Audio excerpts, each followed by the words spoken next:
Je vais tenter la fabrication d'un nouveau condensateur très haute tension avec comme électrode de la bande d'aluminium adhésif et comme isolant je vais utiliser des plaques de cuisson souples en silicone prévues pour la pâtisserie pour aller au four.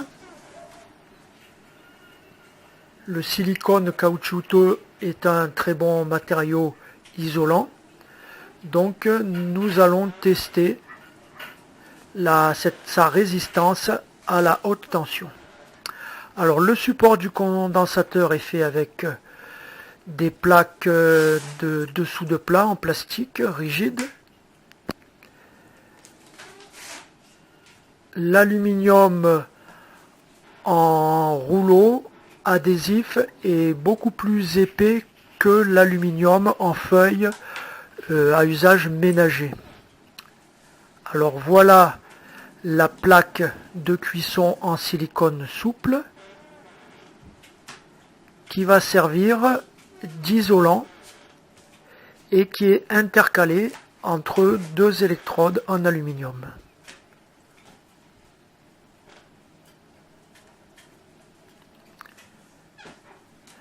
La sortie de l'électrode se fait sur le côté avec un bout de bande.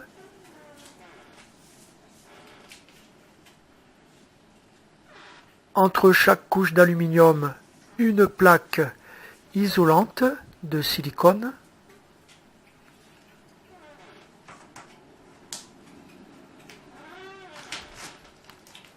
Et le condensateur sera constitué de 4 couches d'aluminium séparées par les plaques de cuisson en silicone.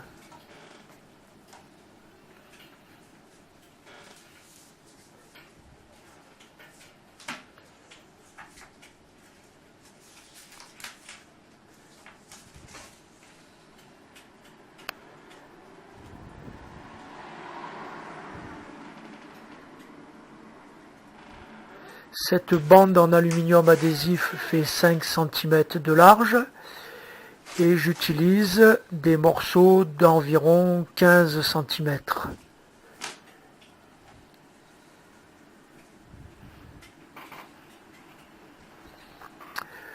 Tout autour de l'aluminium, évidemment, je laisse un espace pour éviter les amorçages entre les différentes couches d'aluminium.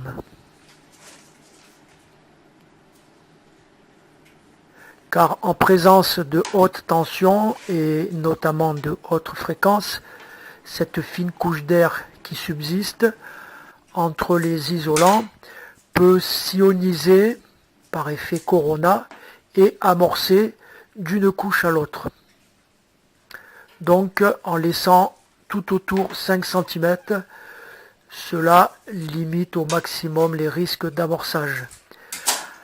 Alors je maintiens mes deux plateaux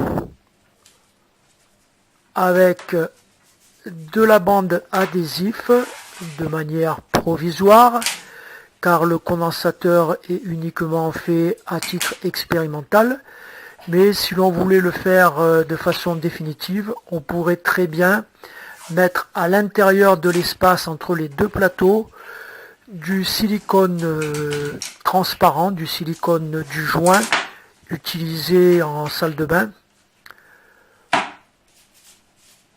pour éviter tout amorçage avec l'extérieur.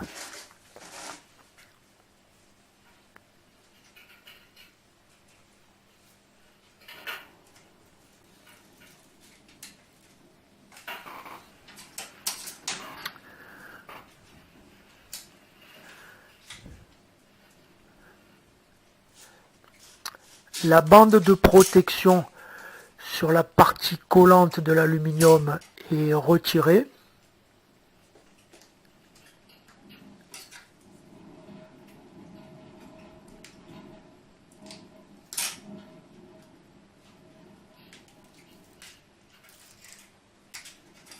et l'aluminium est replié sur lui-même, colle contre colle.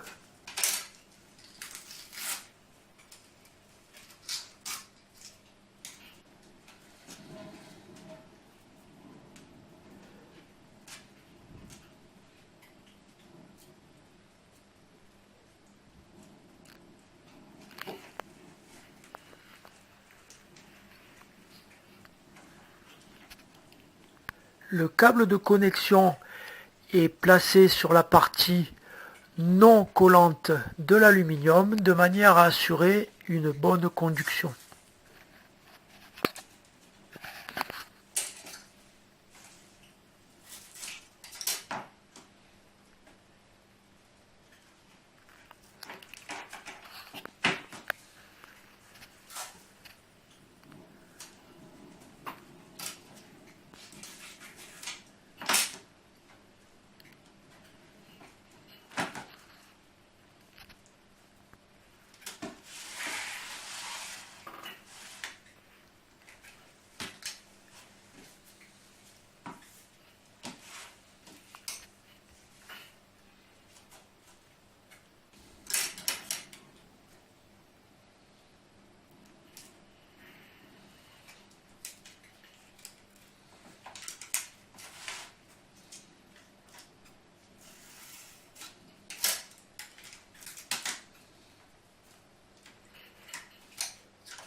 Le deuxième câble de connexion est mis en place en contact avec la partie non encollée de l'aluminium.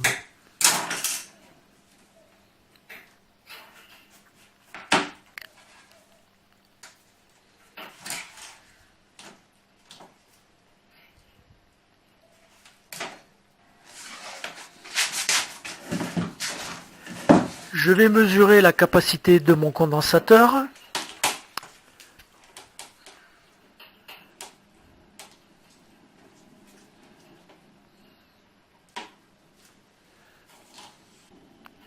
Et nous voyons 1415 picofarads sur le capacimètre.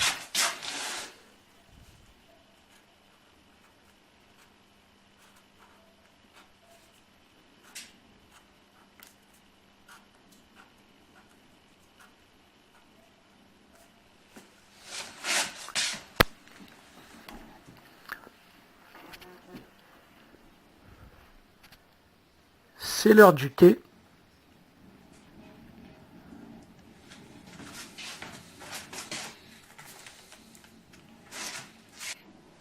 Et voici le flyback qui provient d'un moniteur d'ordinateur qui va me servir à tester mon condensateur.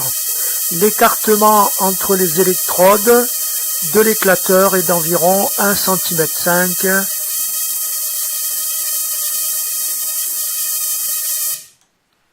Le condensateur est relié en parallèle sur l'éclateur.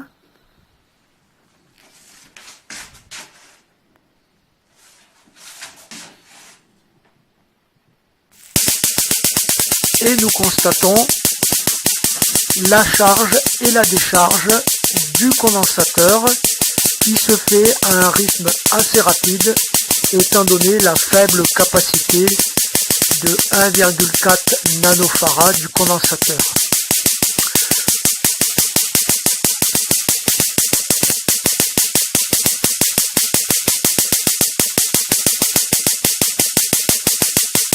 Le condensateur a l'air de bien résister à la haute tension, environ 20 kV.